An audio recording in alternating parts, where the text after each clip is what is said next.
Welcome, Generals, to Ray Rivers Gaming, and today I'm going to be giving you a first impressions of the Ultimate General American Revolution. I've already done a first look in which I went through the different what was available in the game. After playing it 100 hours now, I'm going to give you my first impressions about the game because I've actually been able to figure out what the hell's going on. One of the things they've added real quickly is they check out your graphics card and so that you know that if you're having problems with the graphics, that's your problem. But anyway, we're going to try to make this quick.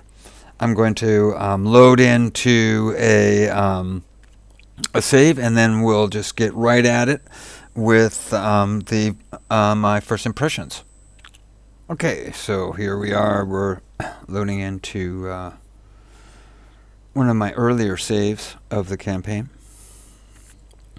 All right, so what we see here is the first part of the map, and as most folks know, okay, as the campaign goes, the map will it will open to the north, to the west, and to the south. Okay, but you're first starting off right here. Okay, and and one of the first things you're going to be tasked with doing is taking Boston. Okay, and this is going to be a difficult thing to do. This, you know, uh, once you figure out how to take Boston, then you're on your way. Okay, you basically figured out all the basic stuff you need to know and how to conduct a campaign. But generally, but this is the first really difficult part of playing the campaign, and it's pretty characteristic of games labs. If you've played Ultimate General Civil War, whether it's the Rebels or the Yankees, even on normal, the very first um, um, battle that you play, the first battle for each of those campaigns, is quite different. And I remember when I first started playing Ultimate General Civil War, just getting past that first battle was one heck of a thing to try to get to do. But anyway, so don't be surprised that right from the very beginning you're tasked with a really difficult objective, and that is taking Boston. Okay. Now, overall, okay, what I'm going to say about the campaign itself, I think it's probably better if we take a look at a more advanced save. So we're going to hold here for a minute. I'm going to go to a more advanced save. So I'm loading into one of I think it's the last turn I've had in this game. Okay. And with this, we've seen the map completely open up all the way up here to Montreal and Quebec, okay, which you're tasked to do here, okay. So, and we can go all the way back down here. We still have the map to open up down below us.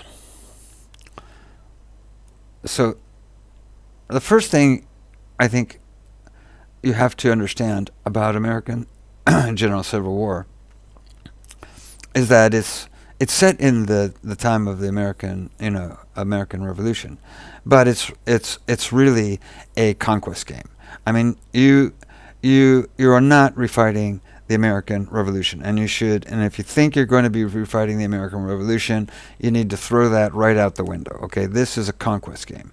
Okay, it's just like Hearts of Iron, Total War, whatever. Your job is to go out there and kick butt. Okay, so kind of throw the history stuff out the window.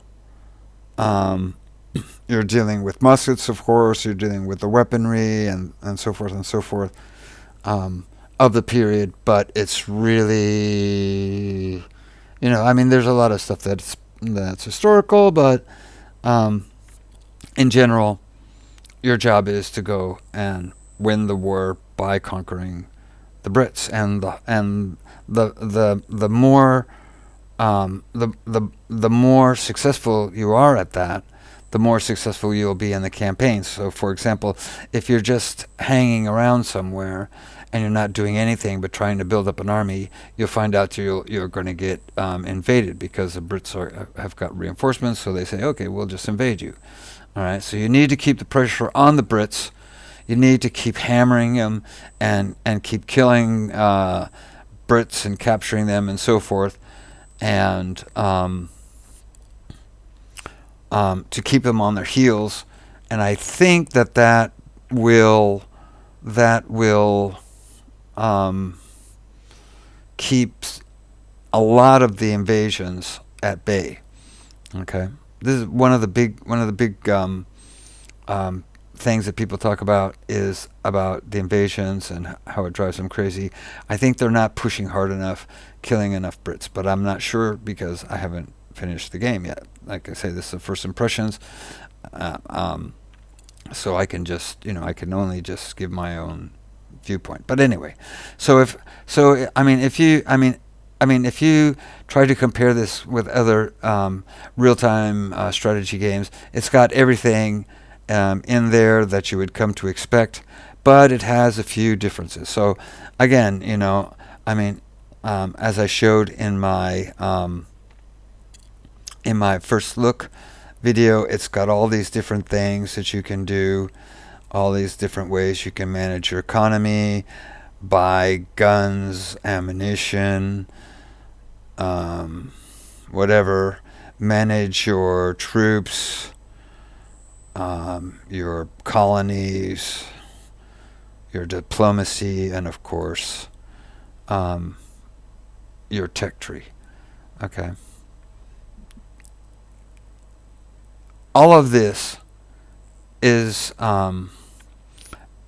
just, it's what you're going to find in a very well crafted real-time strategy game. It's not going to be easy. Like at the very beginning, I was just going crazy about trying to figure out, okay, what are provisions? Okay, until it finally dawned on me that provisions are architectural infrastructure. Okay, so they're just but it's just that's a normal kind of thing you're going to find in these kinds of games. Different things have different relationships. You have to learn what those relationships are, and then once you're able to figure out what the relationships are, what makes you money, what doesn't make you money, how to move your troops and so forth, how to fight battles and all this other kind of stuff. Once you've gone through all of that, then you're able to start to play the game in seriously. There are differences, however, and I think these are very important differences. Okay, so one of the things that kind of in the end turned me away from the Total War people and this and all that was the and the Hearts of Iron thing. I used to play Hearts of Iron a lot. I played Total War a lot in its earlier days, and then it kind of turned me off. It got a little bit too complex, and I just didn't like combat anymore. But one of the things that are a bit different in this game is how it handles warfare. Okay, and in my opinion, from a military point of view, and I am ex-military, this game offers something totally different than all the other games, and I think it's really interesting from that point of view, and so I'm going to try to explain that to you. So first of all, okay, as you know, in a lot of other games, you just make this big blob. I'm facing I'm facing 8,000 guys here, and I would just put all my forces together. I make this big blob of 20,000 guys, and I would go in there and I would take them out, right? But you can't do that in this game because they have limitations. All right, they are limited in the numbers of officers you have. You're limited in the numbers of troops you have. You're limited by fatigue. You're limited by a lot of things. Okay, and how they do that. Let's take a look at some of the ways and how they limit you, so that you have to be a lot more. You have to do a lot more planning, and when you get into a situation like I'm looking at up here. Okay, so for example, you click on this is Fort St. John's, and what you see down here is each place on the map, whether it's a fort or a city, it has a troop capacity. Okay, so in this case, okay, what we're seeing here is that this fort can hold 2,282 troops, and I have 2,222 troops inside it. Okay, if I go over that 2,282 capacity, then my forces start to desert. Okay, and I start losing, man. So I want these guys to be. You see this guy here? Okay, he needs men. Okay, so I want these guys. I want to be. I want these guys to be getting reinforcements. Okay, and if I go over that capacity there, then he's not. That ain't gonna work. Okay, so what have I done here? So what I've done is I've moved my guys, because I've just had a bunch of battles with over here in Ticonderoga, fighting my way up here, taking these things here, and now I'm faced with this situation here. Okay, that's me. Okay, and so I've spread my guys out. You see, he's at full strength, and these guys are at full strength, and he's at full strength. We're getting at the point now where I'm getting ready to try to make my assault. Okay, but what I've had to do is I've had to spread my forces out. Okay, so that they can get themselves up to a condition in which I can actually put an army together to assault these places. So that requires you to do a bunch of planning. Okay, because okay, first let's talk about men. Men are generated, okay, by cities. Okay, and you'll start off, and Hartford is your key place, and this here, which is a barracks, okay, it was a recruiting place. Okay, this is where it generates soldiers from your population, and you can see here that I have 87 soldiers that are recruits. Okay, and those 87 recruits are going to have to make their way up to whatever region it is where I need soldiers. So, for example, in this guy here, you see he needs a whole bunch of soldiers. All right, and so it's going to take time. It's going to take time for these soldiers. He has 43. He has 159. These guys will eventually make their way up, and they will reinforce you. Okay, and the same goes for ammunition and provisions. Okay, you need ammunition and provisions to fight that battle, or the next coming battle. So and the same thing happens with them. Okay, provisions are created. Ammunition is made. You make ammunition or buy it, and that goes into your supply system and makes its way up into the troops that you're going to need to fight. Okay. So, for example, let's take a look at this. So here is your infrastructure. Okay, and so those guys coming from down here in Hartford, I mean, my army's up here. I have army up here. I just got done taking all of these places here, and my reinforcements are going to have to travel all the way up there to get to them. Okay, and to make it even worse, these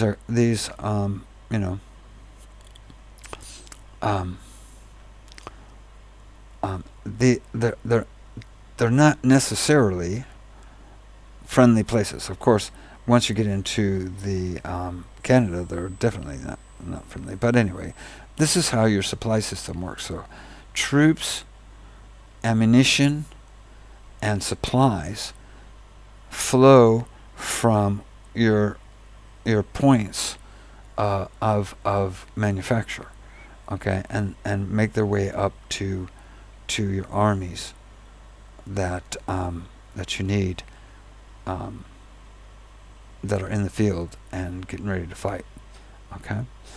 And what it means is that for a situation like this, I'm going to have to, I'm getting ready to try to assault these guys, and so I've spread my guys out so that they got the reinforcements and the supplies and all this that they need, and then I'm going to have to bring him up, and I can't march him just from him all the way up there, because by the time he gets up there, he's going to be so fatigued, okay, that I don't know if it shows it here. Yeah, it does. It shows your condition here, So it's going to have to be one step at a time, and I'm just going to have to be moving these troops that I have. I've spread them all out, and I'm just going to have to concentrate, okay, before I can attack. And that's really cool, okay? That's really cool. That is a very good simulation of warfare, okay? One just can't concentrate everybody without using the proper logistical infrastructure to make sure that you get into a battle. The other. Oh, you stop that. Okay.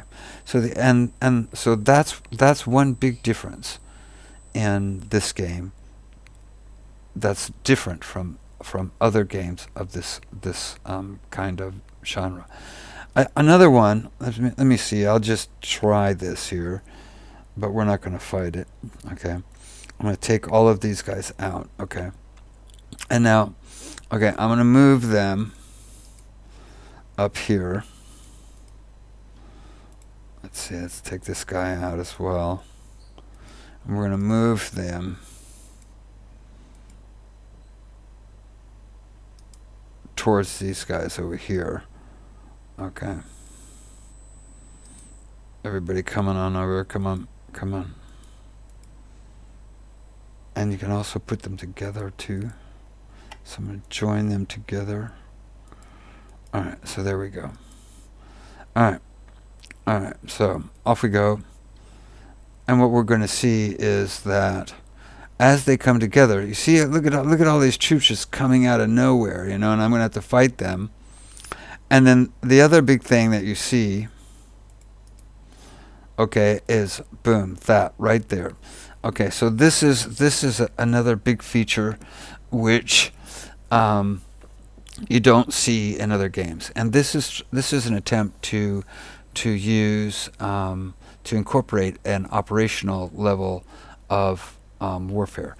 So the guys that are in the red box, okay, these guys in the red box, they're actually in the fight, okay, and the guys who are outside of the red box but are inside the yellow to the red, okay, these guys here, for example, this guy's not in the box, he's not going to be in the battle, okay. So, and then once you hit to start this battle, and you can see I've got 2,900 to 1,500. So I've actually got him outnumbered in this battle itself. The problem, of course, is that he's got a million gazillion troops, and he's just going to march on Fort John and cause another battle. So I need to have other troops ready to get into this fight. And I don't know. I haven't gotten really good at it yet, but I would imagine that the way they want to work it out in the end for larger games like for Napoleonic or American Civil War, or bigger wars, is so that you can have one force coming in this way, and then another force coming in this way. And even though this force coming in this way may not be in the battlefield, he will soon enter the battlefield. So then you can have a flanking maneuver. But this is also a feature that you're not going to see um, um, in other games. So that's, everything else is pretty much like you would expect from a real-time strategy game. There are other little features all over the place which you don't see in these other kind of games, such as specialists. You need specialists for buildings. You need specialists for making military units. This is kind of different, okay, than you see. But the things that I was talking about how the logistical supply, and then how you actually do the battle, and one of the ways to take on a really being heavily outnumbered is by trying to trick them to come out of somewhere and leave them totally out of the battle while you fight only a portion of the battle. Okay. So a lot of, I think it's cool. I like it. It takes a bit of time getting used to, but I've never seen this in any other game. So that's my take on the strategic level, which I think is very cool. And there are, like I say, there are different features which you won't find in any other games, and worth considering. Now, I'd like to take a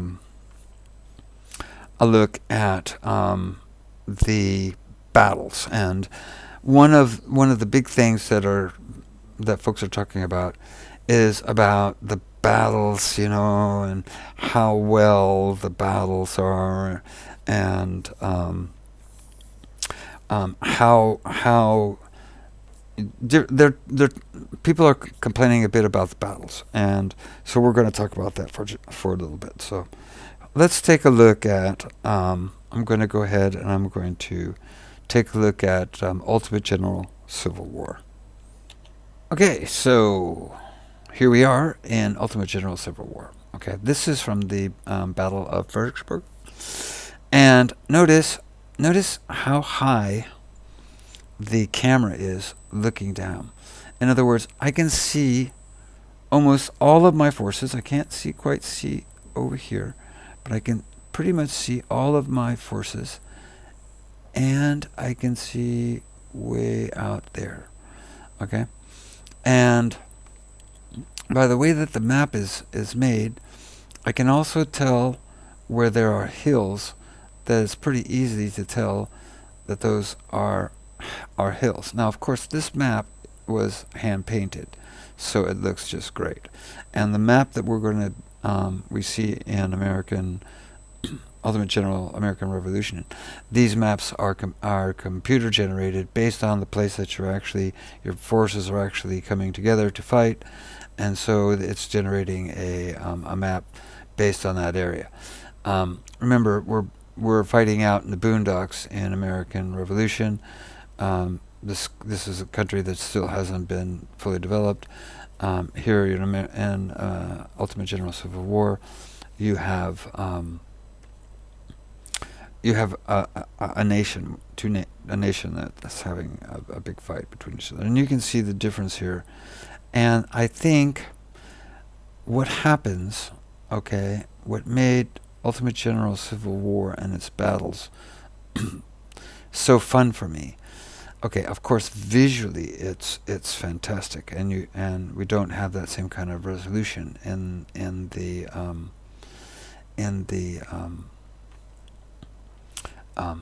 American Revolutions game.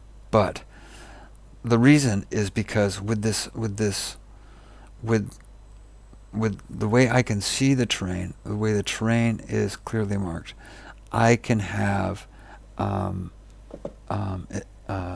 situational awareness as to what the heck is going on. I can understand what's going to happen when this battle breaks out and these guys start attacking me from over here, I'm going to be able to keep my situational awareness at a very high level and be able to move my guys to wherever I want them or wherever I need them. Okay, let me just try a thing here. I'm going to draw a line here. Okay, let's see how that goes. Come on. Let's tell these guys to run. Get in position. I just want to see something here real quick. So they did their weird, sometimes they do these weird crossing things. Okay. And I've sent them into line here. All right.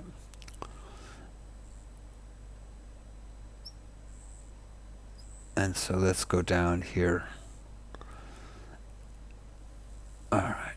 Okay, so I'm going to halt that there. Okay, so what you see here is that I sent these three brigades down into a line formation. Okay, and so you have one brigade is here, and you have one brigade is here, and you have one brigade is here. But essentially, the brigades, when you order them, okay, to move, okay, when they get to their destination,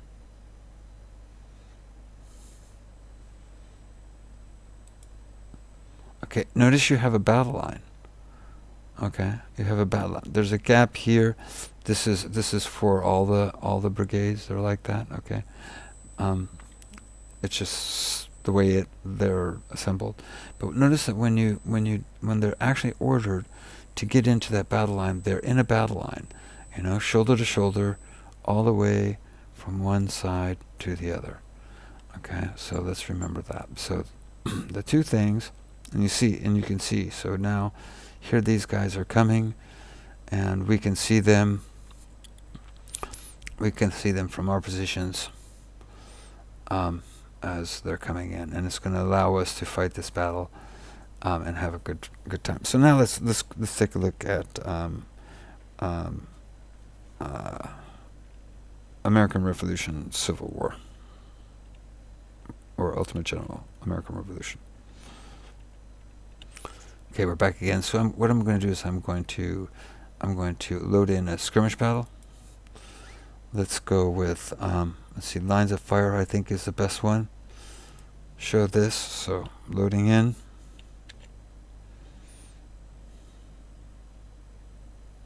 And here we are. Okay, so off we go.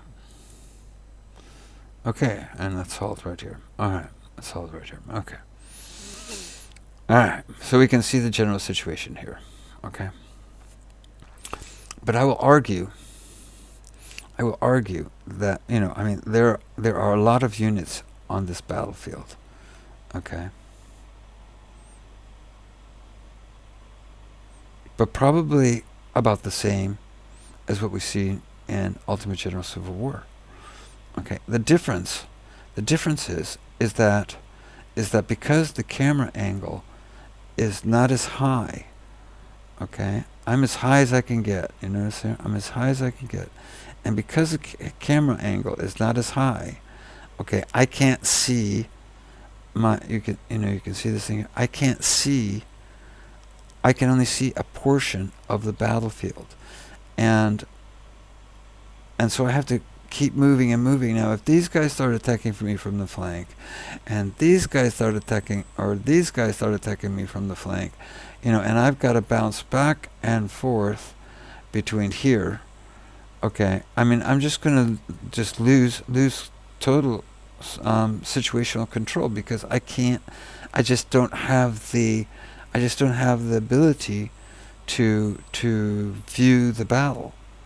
And so I know that for some reason, I don't know why, that a lot of people have complained about the camera not being up high enough. It certainly is. It's only about, I would say, half as high as it was in Ultimate General Civil War.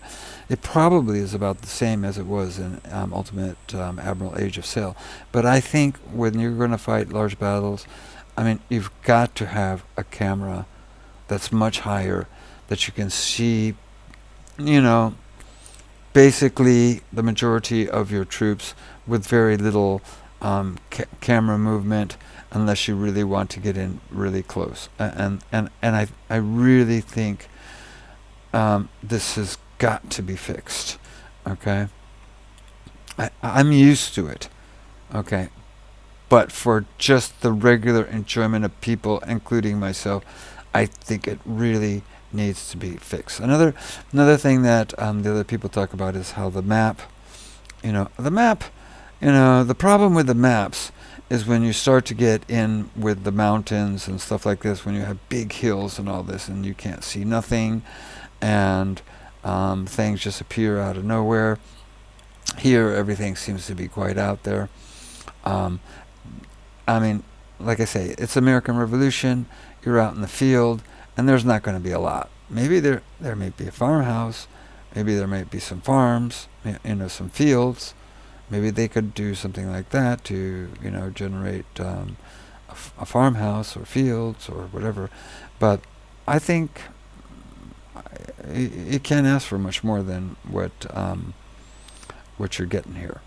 Now, remember how we took those 3 brigades in Ultimate General Civil War, and we made them march. Okay, so what I'm going to do here, and notice and remember how when I moved those 3 brigades, basically they were as one brigade next to another, next to another. And what we find here is even looking here, okay, the guys have distance in between them. And although that's probably realistic, okay, it's probably kind of realistic-ish, the problem is that the AI is going to take advantage of that. And the AI is going to stack his troops. He's going to squish his troops so much together that he's going to be able to pour fire into you. With more than one unit onto your one, he's going to rout one, and then he's going to rout another. And what we see here is, again, remember how I showed these guys moving before? Now just look at. Okay, I'm going to show you. Okay, let's draw this line here. Okay, and you see if I was to say to those three units, go to that line. Look at the huge gaps between them. Okay? Look at the huge gaps between them. Okay? So those guys, if I sent them there, okay, I mean, they're just going to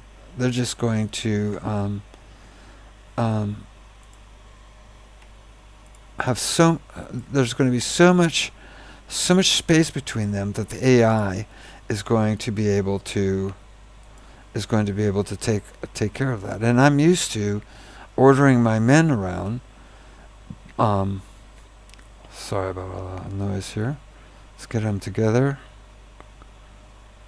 and halt. Okay, and I'm just used to ordering my troops around in groups. Okay, and as a matter of fact, in the Ultimate General Civil War, a lot of times we'd have brigades, and I just click on the brigade and go, you go there. Click on the brigade, you go there. But you don't have that ability. Although, when you're actually in game and you brigade the guys up, you can do that. But this, I think, is a problem. All right, this, I think, is a problem. I think this is a problem that the AI. You see the AI. You see how tightly he's keeping his troops together. Okay, and so this also, I think, has got to be fixed. Okay, the guys need to be tighter. All right. Now, these guys are militia. and these guys are line.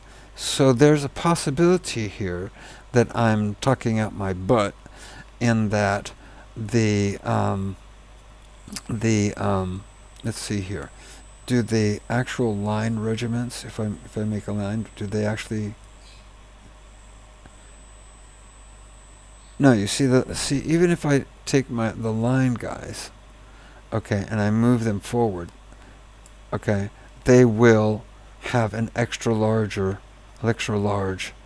um, space between them. So that means that if I really want to do this, I gotta move these guys if I want to form a line here, so that they're really close together.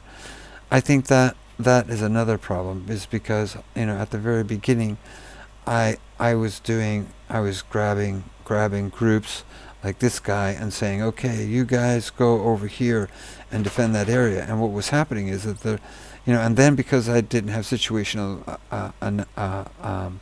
awareness, because too many things are going on in the battle, and I'm not seeing the battlefield, okay, then when I turn around over here, and all of a sudden I'm noticing that those three guys that I sent over here are just getting the snot knocked out of them, because the British AI is able to concentrate very closely its troops, and and just put 2 on 1.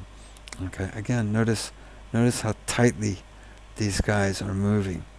You know, they're moving tightly. Okay.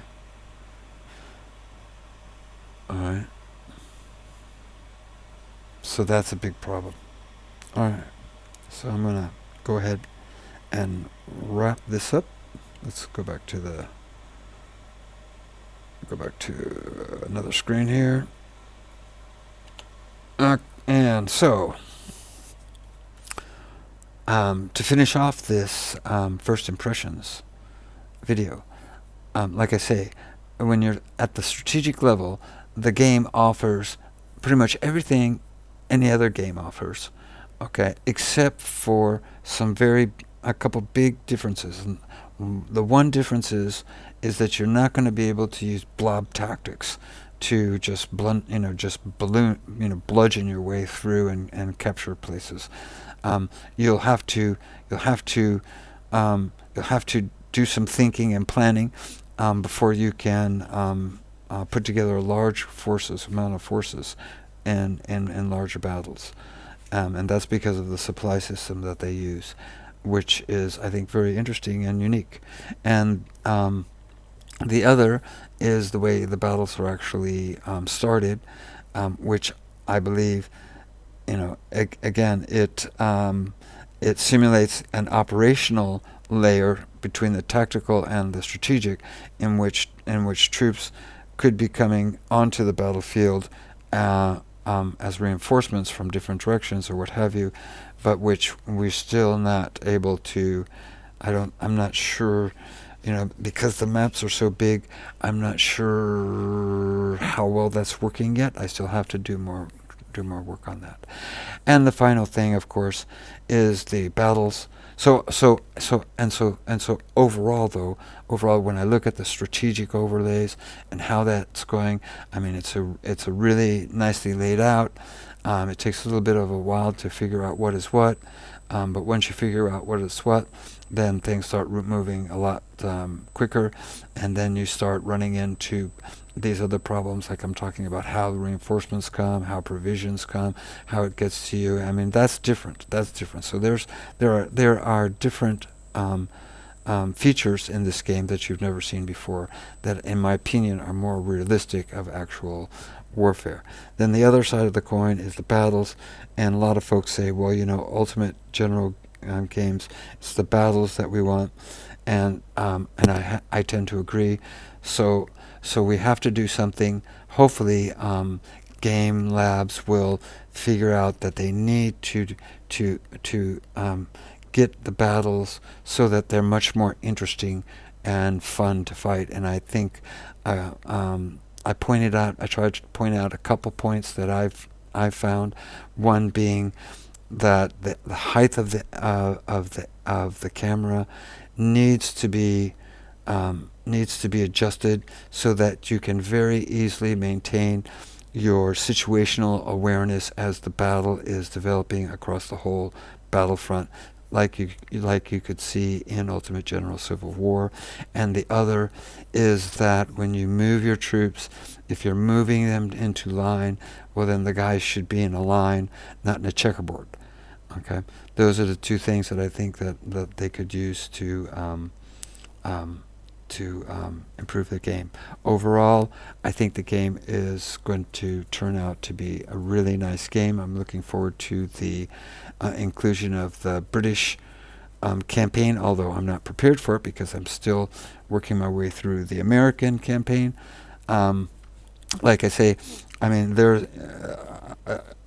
when you're trying to figure out how you're going to do this, and especially when you've got a big enemy such as in Boston, or you've got them over there in Quebec and Montreal, and you're trying to figure out how in the hell am I going to destroy these guys. I mean, it can put your head a little bit in overdrive, and you have to. Sometimes you just go, okay, that's enough.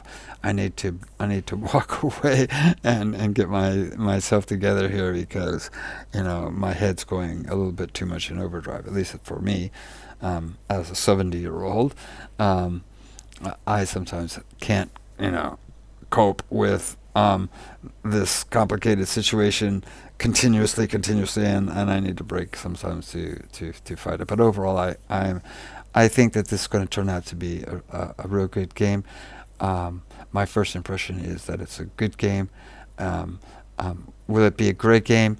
That's going to depend. That's going to depend on the developers, and the make or break in the end is going to be whether or not they can make the actual battles a lot more interesting. And so we'll just have to see how it goes. I think they've got quite a bit of time before we're going to actually be able to evaluate the game for what it is in its finished state. And so, with luck, we're going to have another really good Ultimate General game.